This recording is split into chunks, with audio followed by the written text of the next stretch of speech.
De Natalia, que sin ninguna duda llega al alma y que vamos a analizar ahora con la psicóloga sanitaria Irene García. ¿Qué tal? Muy buenas tardes, Irene. Hola, buenas. Bueno, además de autismo, Natalia tiene también esclerosis múltiple, o sea que el problema aún se duplica. Aumenta, claro, sí. Es verdad que son dos diagnósticos totalmente diferentes y que no van de la mano, o sea, no tienen por qué ir unidos, pero bueno, pues en este caso pues se han juntado y claro, pues entiendo que el tratamiento tendrá que ser más exhaustivo porque son dos cosas, una física y otra neurológica, ¿no? Pero sí. ¿Qué análisis haces del caso de Natalia? Como Natalia, más personas, ¿no?, que tienen también autismo. Precisamente hablábamos antes con la Asociación en Navarra de Autismo de este domingo se celebra el Día Mundial de la Concienciación sobre el Autismo. ¿Qué análisis haces desde fuera, ¿no?, desde el ámbito psicológico de todas estas personas que sufren autismo? Claro, yo creo que es un día muy importante, sobre todo porque el autismo cada vez está creciendo más, no porque haya más personas, sino porque el diagnóstico diferencial es más exhaustivo, entonces es más fácil diagnosticar. Igual antes, pues personas que tenían autismo se diagnosticaban con trastorno del desarrollo o trastorno del lenguaje y no incidían tanto en el autismo, y ahora se está viendo cada vez más.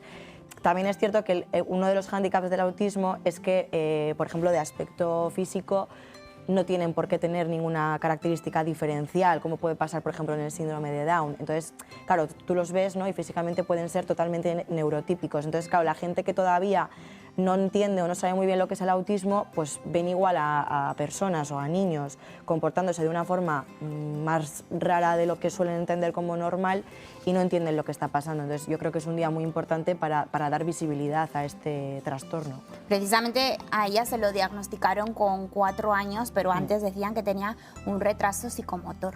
Claro. Puede ser, o sea, evidentemente tendría a lo mejor un retraso psicomotor, pero es cierto que, bueno, pues si estamos viendo cualquier tipo de indicio que se pueda empezar a trabajar, como estaba diciendo, ¿no?, la chica que estaba antes, hay que empezar, no necesitamos un diagnóstico para empezar a trabajar con la persona. Si vemos que ya hay una dificultad o algo que no está yendo como entrarían dentro de los patrones normales, pues vamos a empezar a trabajarlo cuanto antes para desarrollarlo. Y para comunicarse, en el caso de Natalia, utiliza una tablet siempre para comunicarse. Sí, bueno, una de las características del autismo, que hay muchísimas y no todo el mundo se desarrolla igual, puede ser el desarrollo del lenguaje limitado o directamente nulo, el lenguaje verbal. Entonces hay un sistema que es comunicación alternativa mediante pictogramas, que es el sistema PECS, que ayuda a la persona a poder comunicarse con una vía, ¿no?, aunque sea visual. Por Pictogramas ejemplo, que también los vemos por la calle, ¿no? Eso iba a decir, que por ejemplo en Pamplona, que es una ciudad en la que yo lo he visto mucho, cosa que en otras ciudades no, ves por toda la ciudad, ves, ¿no?, si el pictograma del dentista, de cruzar la calle, de colegio, de abogado, o sea, tienes muchísimos, y eso es una ayuda visual que ayuda muchísimo a personas con este tipo de trastorno. Precisamente nosotros también a la entrada de la tele también tenemos esos pictogramas. También algo que nos ha llamado la atención es que también le pasa a Natalia, es ese caso de rigidez con las rutinas, que tiene que llevar la rutina cerrada día sí, día también. Sí, una de las características también propias del autismo es que suelen requerir de mucha anticipación. Cuanta más anticipación tengan, mejor suelen funcionar. Esto, como digo, hay tantos tipos de persona como autismo, o sea, no hay ninguna persona igual, pero es verdad que suele ser una característica repetitiva. Entonces, lo que se intenta es eso, dar toda la anticipación posible para que, por ejemplo, pues eso, ¿no?, si tengo que ir al dentista, pues si te lo puedo ir anticipando unos días antes, mucho mejor que si les pilla de sorpresa, porque son rígidos en ese sentido, ¿no? Ante igual la improvisación, pues no saben cómo reaccionar, no es algo que tuvieran en su esquema mental y les puede costar un poquito más, sí. El diagnóstico del autismo impacta de lleno en ellos, pero también en las familias, psicológicamente, ¿no? A una familia, ¿cómo le afecta? Sí, claro, es un diagnóstico que a nivel familiar puede suponer un gran shock, porque como lo que estábamos diciendo, ¿no?, al final, por ejemplo, síndrome de Down, pues cuando nace tú ya estás viendo las características, además te lo pueden decir incluso durante el embarazo, pero el autismo no, el autismo incluso una de las cosas que pueden pasar es que la persona, el niño o la niña se empieza a desarrollar de una forma que entendemos normal y de repente a los 18 meses, los 2 años hay como un retroceso. ¿no? De algo que pues igual está empezando a desarrollar el lenguaje y de repente se Y esto frena. para las familias también es...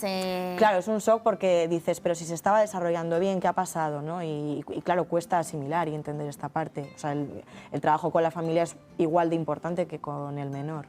¿En qué se diferencia, por ejemplo, el autismo con el síndrome de Asperger? Bueno, el síndrome de Asperger ahora como tal, de lo que es los diagnósticos, ha desaparecido. Ahora lo han metido todo en el mismo saco, que sería trastorno del espectro autista. La diferencia, ¿cuál es? El Asperger, digamos que sería dentro de todo el autismo el que tiene la mayor capacidad. O sea, dentro del Asperger, pues normalmente suele haber un lenguaje desarrollado, tienen una capacidad intelectual elevada, pueden incluso estudiar una carrera universitaria, o sea, están bien desarrollados y suele haber fallos en las habilidades sociales. Es donde más aparecería el fallo dentro de lo que sería Asperger. Una de las actividades que hace Natalia es terapia con caballos. Terapia con caballos, también va a la piscina. Nosotros hemos sido testigos de ello. Si te parece, vamos a ver cómo hace esta terapia y seguimos comentando también su caso. ¿Vale, Irene? El vínculo con el animal es uno de los ejes de la terapia con caballos, un tratamiento que tiene muchas aplicaciones con personas con discapacidad para tratar adicciones u otras situaciones. Es muy útil, por ejemplo, para personas con autismo. Siempre están con la psicóloga, con el mismo caballo para mantener el vínculo con el caballo y a través de crear ese espacio seguro y cuidado, ir trabajando los aspectos que cada persona necesite. Al final es una terapia muy personalizada. El caballo se utiliza como medio para conseguir los objetivos que plantean las psicólogas de este centro. Primero, lo más importante es la motivación que tiene la persona por acudir a la terapia relacionada con el vínculo, ¿no?, que se crea. Lo que más destacamos es el vínculo, un vínculo de cuidado hacia el caballo y a través de ese vínculo ir trabajando a nivel psicológico lo que cada uno precise y necesite.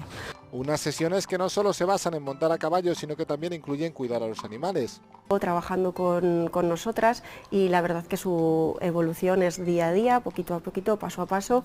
Ella trabaja la regulación emocional, trabaja el autocontrol, en muchos casos, ¿no? En el caso del autismo es necesario esa parte del control de la impulsividad y luego además trabaja la comunicación y toda la parte de psicomotricidad. Eso sí, los largos paseos por el Valle de Aranguren son parte imprescindible de la terapia en la que Natalia lleva más de un año.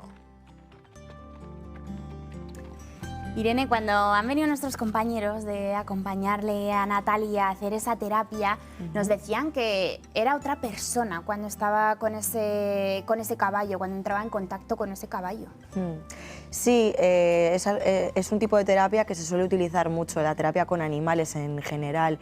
Sí, no sabría muy bien explicar el por qué, pero es verdad que se relacionan de una manera diferente y les viene muy bien, suele ser algo bastante funcional.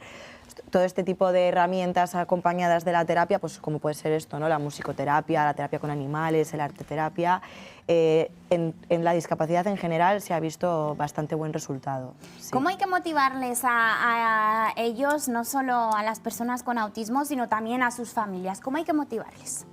Bueno, creo que es importante que entiendan desde dónde se les está proponiendo, ¿no?, que hagan este tipo de terapias y luego pues animarles a que prueben y que ya decidan. Quiero decir, al final ver es mejor que escuchar, ¿no? Y si ellos con sus propios ojos ven que es algo que a sus hijos les hace felices, pues ya aunque solo sea por eso, creo que merece la pena.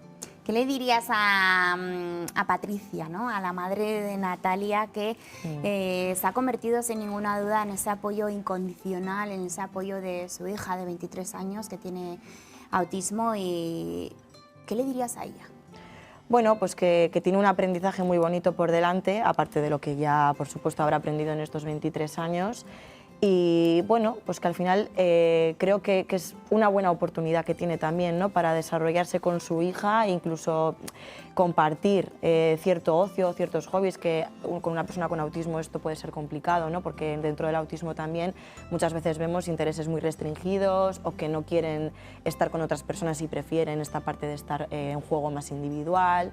Luego, por ejemplo, en el vídeo se ha visto, ¿no?, cómo esta chica hacía movimientos que es lo que se conoce como estereotipias, que suelen aparecer en momentos de excitación. en este caso positiva, porque estaba con una sonrisa, ¿no? Es lo que podría parecerse a los tics, lo que pasa que son más, a nivel visual se ven más, son más llamativos. Siempre transmiten, ¿no? Se habla quizás de que no tienen ese lenguaje no verbal, pero esa sonrisa siempre Transmiten tienen, ¿no? muchísimo. La evolución del día a día, también escuchábamos decir que le ayudaba a evolucionar día a día. Es verdad que tú antes comentabas, ¿no?, que la evolución es muy importante, pero que no hay que mirar con pesimismo esos días en el que quizás se ve que se da un paso atrás. Sí, o sea, al final es verdad que, bueno, pues dependiendo del grado de autismo que tengas, puedes llegar a ser una persona dependiente el resto de tu vida, pero sí que es cierto que la terapia te va a ayudar a mejorar, te va a ayudar a intentar tener la mejor calidad de vida posible. E incluso eso sí, aunque tú no desarrolles un lenguaje, desarrollas una forma de comunicarte con el otro, pues ya estás ganando mucho en autonomía también. Y que de cada problema siempre hay que sacar algo positivo, ¿no, Irene? Eso es. Bueno, Irene García, psicóloga sanitaria, ha sido un verdadero placer recibirte hoy aquí en La Muga. Gracias también por ayudarnos a analizar el caso de Natalia y también le mandamos un abrazo también a su madre Patricia y a ella, por supuesto. Gracias, de verdad, por habernos acompañado. A vosotros.